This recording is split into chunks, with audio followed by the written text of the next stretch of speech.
Hello, this is Sue Lloyd, Vice Chair of the ISSB, and I'm here with our Chair, Emmanuel Faber.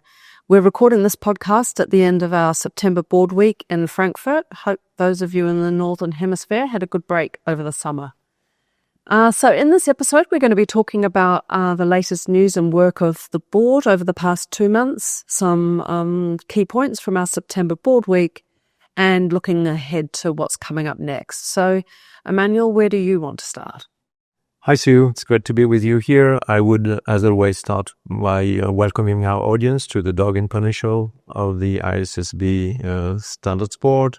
So welcome, everyone. And as far as I'm concerned, I'd start with where I was earlier this week and over the weekend in New York around all the events that took place around the UN General Assembly this year, speaking at various events, meeting with many of our international and US stakeholders.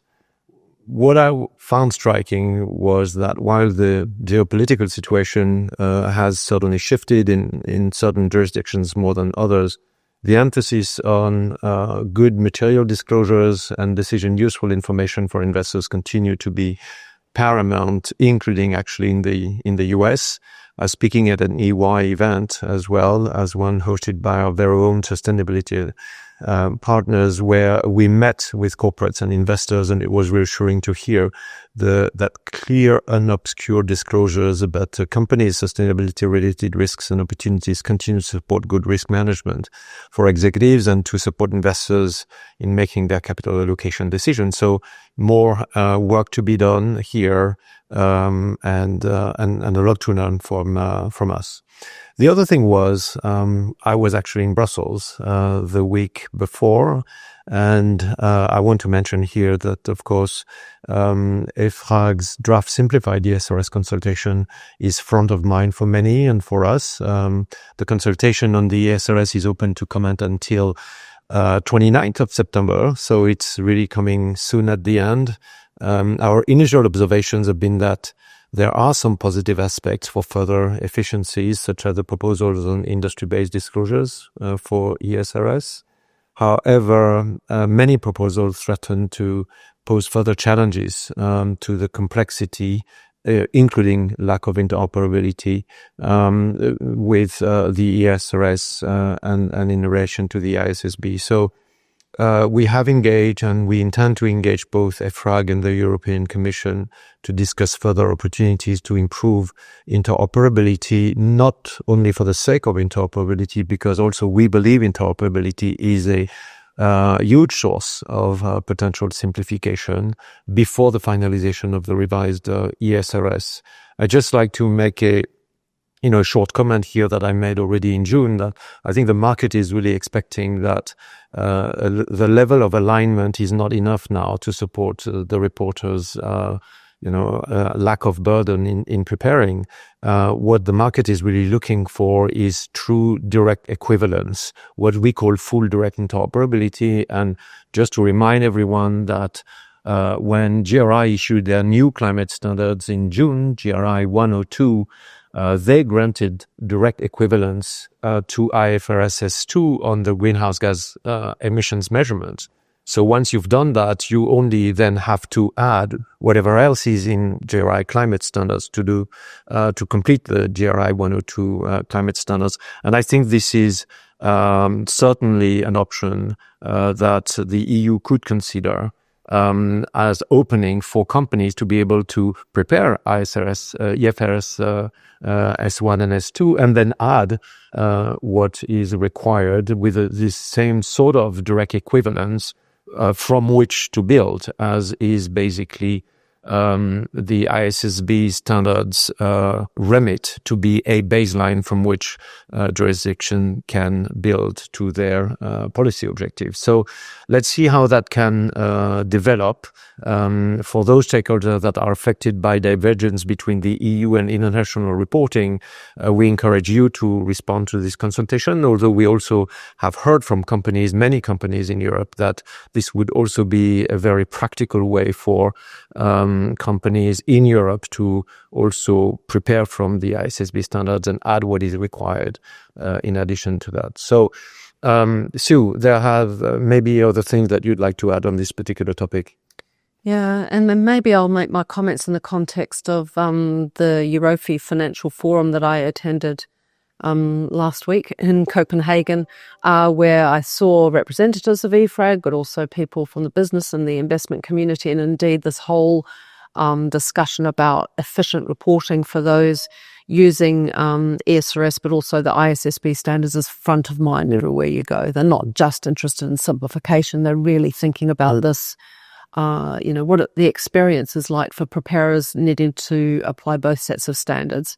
So there's a lot of discussion about interoperability, but also companies themselves talking about the benefits of being able to use the ISSB standards and to build on that as a way of approaching the reporting, and the benefits of having the option to do that.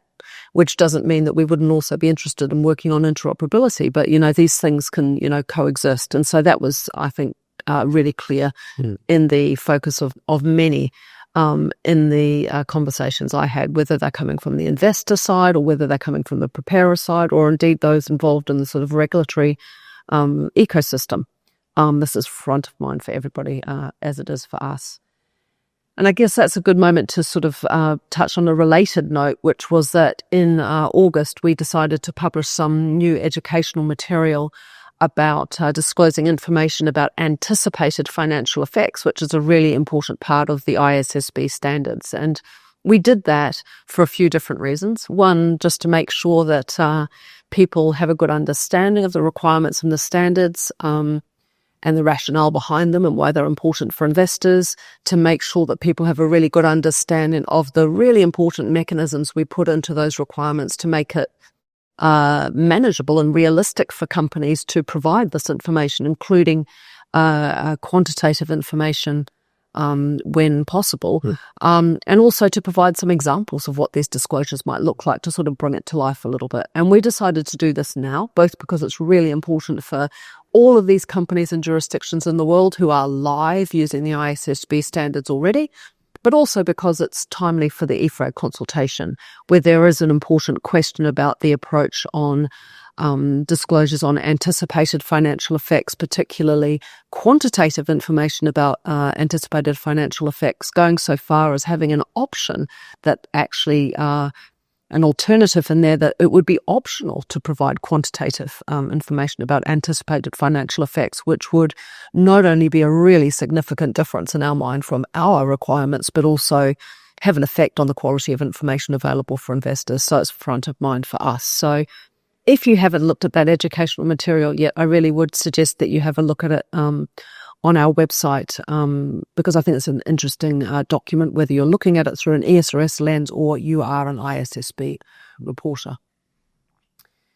The other thing I'd just say before we hand over to Board Week, if it's okay, Emmanuel, is that while you were busy in New York with Climate Week, I was busy in Frankfurt chairing the Sustainability Standards Advisory Forum meeting, our technical advisory group that provides us with input on our standards. We had a really interesting discussion on a number of our different topics. And so for those of you interested in that, there's information about that on our website. And that then brings us to what we've been chatting about during Board Week. So do you want to start us off on that, Emmanuel? Sure. Thank you, Sue. Yeah, it was, for me, a shorter Board Week than usual because of my travel to New York, and I was there with Elizabeth Seeger and other colleagues. But we certainly had on my side one of the highlights of this week, and there have been a few, has been the project on our Nature Project Bees, as we call it. We heard about updates to this project, comparing the common information needs of investors and what is already in the ISSB standards or other materials such as the SASB Standards and the CDSB framework, which we inherited in the consolidation of those frameworks as part of the IFRS Foundation in August 2022. So the analysis showed that many of the common information needs of investors on nature-related risks and opportunities are covered by those materials overall, some of which is mandatory for entities applying ISSB standards, and that's in relation to the fact that this is part of S1, IFRS S1 as a general requirement, and some of which are non-mandatory and are guidance or educational material, as we have published over the last couple of years.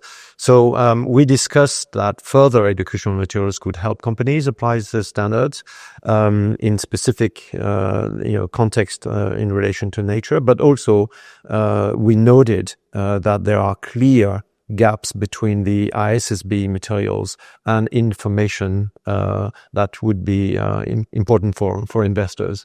And so, interestingly, the paper that we shared and that I think was overall, very much supported by the board, was indicating that in our next meeting in October, we would discuss the next steps, including the type of educational material that could be helpful, but also importantly, whether and how we can leverage the TNFD recommendation that's been all over the place for already some time, with growing uptake in the market, and with TNFD having presented to us and our cross analysis of where they are and where we are, I could feel even from New York that there is a need in the market for clarity as soon as practicable as to how much we can actually use of the TNFD in our own work, whether this is for educational material, guidance, or standard setting, as the case may be. So I really look forward to this October meeting and our conclusions out of that.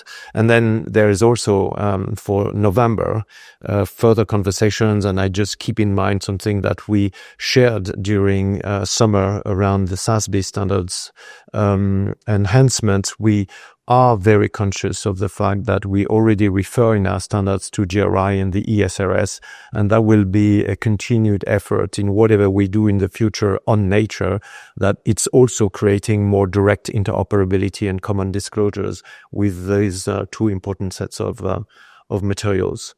So that was my highlight, but we also had great other topics, and if you maybe would take us through some of those for the board with you. Sure. So next thing I'll talk about is our project to enhance the SASB standards. And for those of you who listen to us, you'll know that in July this year, we published an exposure draft covering 9 of the 12 prioritized SASB industries, and also some proposed amendments to the industry-based guidance in IFRS S2, and also actually consequential amendments across a number of other of the SASB standards where we're seeking to align disclosures with those 12 prioritized SASB industries. So before I'll talk about what we discussed this week about that project, a reminder that that's open for comment until the end of November. And actually we have a webinar and a recording of a webinar that's available on our website where one of our senior staff members, Greg Waters, gives an overview of that exposure draft and how to submit feedback in detail. So I'd refer you to that. But this week, we're talking about the next phase of this project on enhancements to SASB standards. So I said we've got the ED covering 9 of the 12 prioritized SASB standards. This week, we talked about the work that's currently underway, where the staff are developing exposure drafts on the next 3 of those prioritized industry standards. So they're looking at our agricultural products standard, meat, poultry and dairy, and electric utilities and power generation. So what we did this week was looked at the feedback that the staff have gathered from stakeholders and the research that they've been doing on these industry standards, the potential new disclosure topics and metrics that they've been identifying that could be useful to meet investors' needs, and also further ideas for enhancing the international applicability of those standards. And we had a really interesting discussion, I think, about the balance. How many disclosure topics do you cover in the SASB standards? What's the Goldilocks point, the right number, but not too many. So it's proportionate, but meets investors' information needs, and how much work it leaves for those using those standards to have to assess materiality. So that was a really interesting discussion. Also talking about the interaction with how these standards work if you're using the ISSB standards, particularly S1 and the SASB standards. So if you're interested in that, that's a good recording to listen to, I think. So we shared thoughts with the staff, which they'll take away and reflect on as they work further on these exposure drafts, which we hope to publish around the end of this year or early next year. So that was one topic. The other really important thing that we talked about this week at the board was the targeted amendments to IFRS S2. You'll remember that earlier this year we consulted on some very focused amendments to the greenhouse gas emissions disclosure requirements in IFRS S2, really trying to be helpful here by focusing on some key challenges that we became aware of for companies in applying the standard to react on a timely basis while making sure we balance the changes with still continuing to meet investors' information needs. It was a really good discussion, really in the weeds here, in the detail of this really rich feedback we got from our stakeholders. Thank you to those of you listening who wrote in. We got nearly 200 comment letters, which is pretty incredible for a very targeted exposure draft. The main thing to take away from our discussion is that the board has agreed to go ahead with the targeted amendments to IFRS S2. We've refined the proposals in response to those great comments that you sent us in to fine-tune things a bit. We will proceed with no really fundamental changes, I would say, to what we put out, but with some fine-tuning on some areas. So, for example, reducing the reliance on the GIC system for those who are providing additional information on financed emissions in the commercial banking industry or with assets under management. And refining a little bit some of the additional disclosures we had asked for. But overall, I don't think you'll be surprised by anything in here. We're proceeding with the reliefs that we had proposed.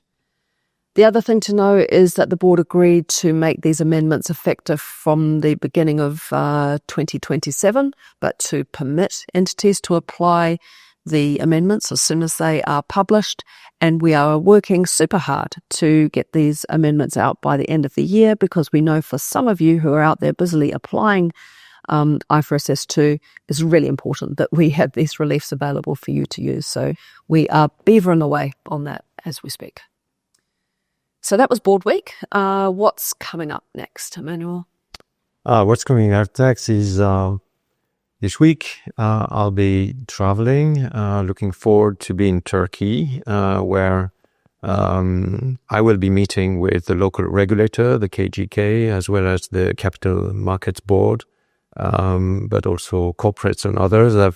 I'm also speaking at the International IIA conference hosted by the Institute of Internal Auditing of Turkey on the 1st of October. And meeting a lot of our stakeholders there alongside my colleague Veronika Puncheva. I think Turkey is obviously a great example of a jurisdiction that has been an early adopter of our standards, and its companies are making great strides towards reporting for investors. The first batch of ISSB reports under the Turkish standards was issued in March this year, and we took that opportunity to discuss with the regulators and other some of the opportunities that we would see to probably make even more visible the ISSB's information relevant for investors as part of these very rich reports, which led the KGK to immediately course correct and suggest that the information that is deemed to be financial material for investors would be in an identifiable section of the report, and with all the rest of rich material being supplied by companies sitting in a distinct part. So we have already seen some of the new generation, the V2 of those reports coming and in September, and really happy to engage with the business community, the assurance committee, and again commending KGK for their very pragmatic course correction that we can see already the benefits from a few months later. So what about you, your own travel plans? Mm-hmm. Well, next week I'm going to be in London, and by the time you listen to this event will be over, but we'll be having the World Standard Setters Conference at the beginning of this following week, which is a really great opportunity, an annual event where we connect with a standard-setting community truly from around the world. It's a very broad event, which is great. And I'll be looking forward to talking to jurisdictions who are looking at making decisions or already on the process of implementing the ISSB standards. And for anybody listening who's interested in what we discuss and what happens there will be information available on our website that you can take a look at. The other thing that I'm looking forward to, which isn't travel as much, but something that's coming up, is our Sustainability Symposium, our sort of flagship sustainability conference for the Foundation, which is going to be taking place at the end of October, the 30th of October in London. It's a really great event. It's the first time we've held it in Europe. We've held it before in Montreal and in New York in 2024. And it's really going to be a great chance to really get into, more of the nitty-gritty, the practical implication of our standards and the benefits of applying them. So for those joining that event, you'll have the chance to hear, really real-world examples from corporate leaders and practitioners who are leading the way in sustainability reporting. So I really recommend it to people. I think it's a really great convening of companies, investors, advisors, regulators, and policy makers from around the world. So there's a really great sort of networking opportunity to exchange views and catch up with people. And also most of our board's there. So it's one of the rare occasions when you see a lot of us, if you're interested in engaging with us. So I really commend it to you. And from my side, I'm looking forward to chatting to the IFRAG SRB chair, Patrick D. Cambour. He and I are going to have a bit of a fireside chat. He told me he hopes I'm going to have a real fire there with flames and smoke. I'm not sure I can deliver that, but hopefully it will be a lively conversation whether or not we actually have a fireplace. So if that sounds interesting to you, look out on our website and look for details of that symposium event, and maybe you can come and say hello to me if you come and join us there. Thank you. Let me add, by the way, that building on the incredible success of our Beijing conference in June, first international sustainability conference from Beijing, and the hundreds of connections we had and the numerous regulators around the world sitting on panels and companies. I do hope and expect that our sustainability symposium will build further from that. So we expect you there for all you on this audience. I cannot end this podcast on my side without an update about our inaugural board. As on Friday, the last day of the board week, the IFRS Foundation trustees announced several important updates on the membership of the ISSB, with several members' inaugural terms coming to an end. First, I'll start with you, my dear Sue. I'm delighted that our vice chair, the one and only Sue Lloyd, has been reappointed to serve a second term of 4 years as vice chair, starting on the 1st of March 2026. So for all of you of the audience who likes Sue Lloyd's voice, you'll have the opportunity for more. Elizabeth Seeger has been reappointed to serve a second term of 5 years, as well as Hiroshi Komori, who has been reappointed for a second 1-year term. We have to bid farewell to dear colleagues, some of our board members too, with Michael Jancy and Tae-Yong Pike, who are stepping down as ISSB members when their first terms will end on the 30th of September. Tae-Yong will, however, serve as a senior advisor to me for 1 year. And I have to say that I'm truly grateful for their commitment and service to the board.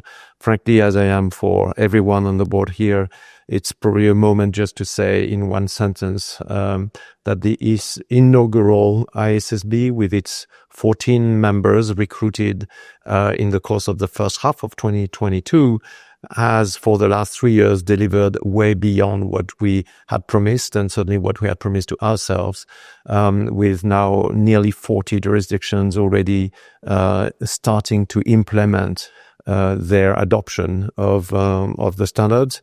This is thanks to the incredible work and dedication to our board members and our staff and the staff at the IFRS Foundation. I'm proud to work with such a talented individuals and such an incredible group, and I look forward to continuing to serve the capital markets with my colleagues.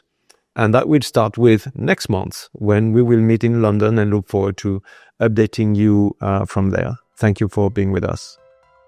If you enjoyed this podcast, please take the time to rate, review, and subscribe on your preferred podcast player. Please contact us on communications@ifrs.org with any questions, comments, or suggestions. You can also sign up for email alerts on our website, ifrs.org, or find us on social media.